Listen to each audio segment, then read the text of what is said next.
नमस्कार, आप देख रहे हैं स्टेट टीवी इंडिया न्यूज और मैं हूं आपके साथ टिया चौहान। और चलिए बढ़ते हैं इस वक्त की खास खबर की ओर। खबर बिलासपुर से, जहां जन चेतना भारत पार्टी द्वारा प्रदेश कार्यालय हरदी में बाबा साहब डॉक्टर भीमराव अंबेडकर की जयंती श्रद्धा और उत्साह के साथ मनाई गई। कार्यक्रम की शुरुआत माल्यार्पण एवं दीप प्रज्वलन से हुई, जिसमें कार्यकर्ताओं ने उन्हें श्रद्धांजलि अर्पित की। कार्यक्रम का नेतृत्व राष्ट्रीय अध्यक्ष सरदार जसबीर सिंह ने किया, जबकि मुख्य वक्ता अलीम अंसारी एवं सुमंत मसीह ने बाबा साहब के विचारों, शिक्षा, समानता और सामाजिक न्याय पर प्रकाश डाला। लगभग 500 पुस्तकों की लाइब्रेरी का शुभारंभ, कार्यकर्ताओं को भारतीय संविधान की प्रति भेंट, समाज में जागरूकता बढ़ाने का संकल्प। कार्यक्रम में बड़ी संख्या में पदाधिकारी, कार्यकर्ता एवं महिला शक्ति की सक्रिय भागीदारी रही। अंत में सभी ने बाबा साहब के आदर्शों पर चलने और सामाजिक न्याय को जन जन तक पहुँचाने का संकल्प लिया। बिलासपुर से संवाददाता शेख असलम की रिपोर्ट।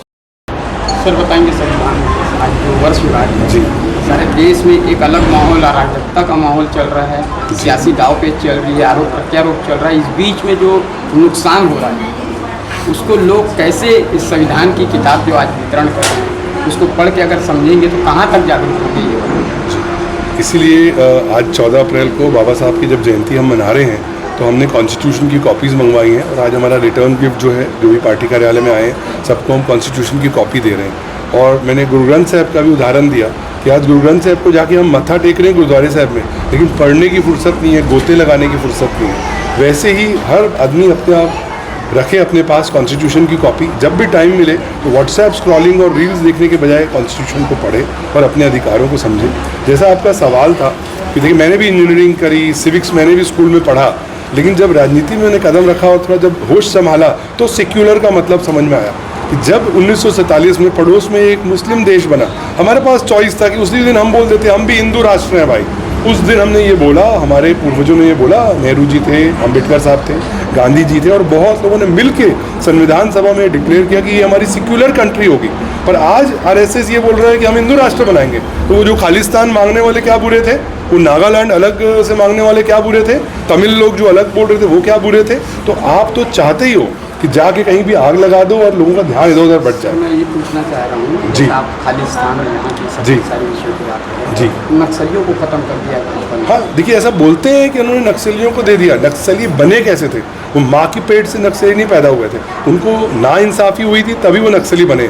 और आज भी देखो वो वापस आ रहे हैं। तो अभी भी क्वेश्चन मार्क है कि आपने बस्तर को पूरा साफ किस लिए कराया? क्या अडानी के लिए कराया? सर क्या उनको खत्म करके शिक्षा फैलाना था या पहले जिंदगी में ही शिक्षा फैलाना था? देखिए, दोनों चीज़ें हो सकती थी। अभी जब इनकी सरकार है, डबल इंजन ट्रिपल इंजन ये बोलते हैं, तो हम अभी चुप करके देख रहे हैं कि ये पेंट क्या कर रहे हैं। बोर्ड तो पूरा साफ है। पहली बार हमने मेडल पाया कि भैया 31 मार्च को पूरा नक्सल साफ हो गया। अब देखो पिक्चर अभी बाकी है। अभी अडानी आता है या वापस हमारे जो आदिवासी भाई विस्थापित हो गए थे उन सबको वापस बुला रहे हैं, जो हज़ारों की संख्या, लाखों की संख्या में समर्पण किए। उनके लाइफ में क्या चेंज आ रहा है? क्या उनको एक सम्मानजनक ज़िंदगी मिल रही है? क्या उनके बच्चे या उनके जो रिश्तेदार, उनको पढ़ाई सारी सुविधा मिल रही है? ये बहुत जेंटल मामला है। उलझे हुए धागे हैं, कच्चे धागे, उनको बहुत ध्यान से करने की ज़रूरत है। तो इन्होंने किया, उसके बहुत सारी बधाई, पर किस नीयत से किया? और जो सेक्युलर वाली आपने बात पूछी, तो आज ईसाइयों के ऊपर और मुस्लिमों के ऊपर जो ये अत्याचार कर रहे हैं, तो ऊपर से भगत सिंह जी और सुखदेव, राजगुरु सब देख रहे हैं कि हमने इसलिए कुर्बानी नहीं दी थी, तुम आग लगा के अपनी रोटी सेको। ये सेक्युलर कंट्री है, सबका बराबर अधिकार है। ये बहुत अंधेरी रात है, लेकिन सुबह जरूर होगी। जब कांग्रेस नहीं रही, इतने सालों में बपौती थी उनकी, तो भाजपा किस खेत की मूली है? ये भी जाएंगे। Thank you, thank you. Hello, बताएंगे आज हम बाबा साहब भीमराव अम्बेडकर जी की 135वीं जयंती मना रहे हैं।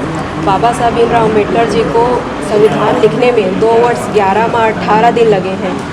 बाबा साहब के इतनी बड़ी जो हमारे ऊपर मेहरबानी रही है, उसके वजह से आज मैं यहाँ आपके सामने बोल पा रही हूँ, खड़े हो पा रही हूँ। बाबा साहब ने सिर्फ दलितों के लिए सब कुछ नहीं किया है, उन्होंने सवर्ण महिलाओं के लिए, स्पेशली महिलाओं के लिए बहुत कुछ किया हुआ है। इसकी वजह से मैं आपके पास यहाँ सामने खड़े होकर बोल पा रही हूँ। अब हम लड़कियाँ, महिलाएं बाहर निकल के जॉब कर पा रही हैं, बाहर निकल पा रही हैं। उसके पीछे सिर्फ और सिर्फ बाबा साहब भीमराव अम्बेडकर जी की कृपा रही है। जय भीम, जय भारत। मेरा नाम अनुपमा नागर है, मैं जन चेतना भारत पार्टी से जुड़ी हूँ।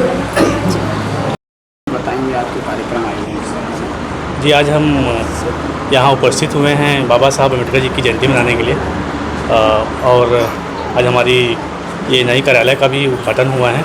जो हमारे कार्यकर्ताओं के लिए 24/7 जो बोले वो हमेशा उपलब्ध रहेगा। उनकी सुविधाओं के लिए, उनकी समस्याओं को हल करने के लिए ये कार्यालय खोला गया है।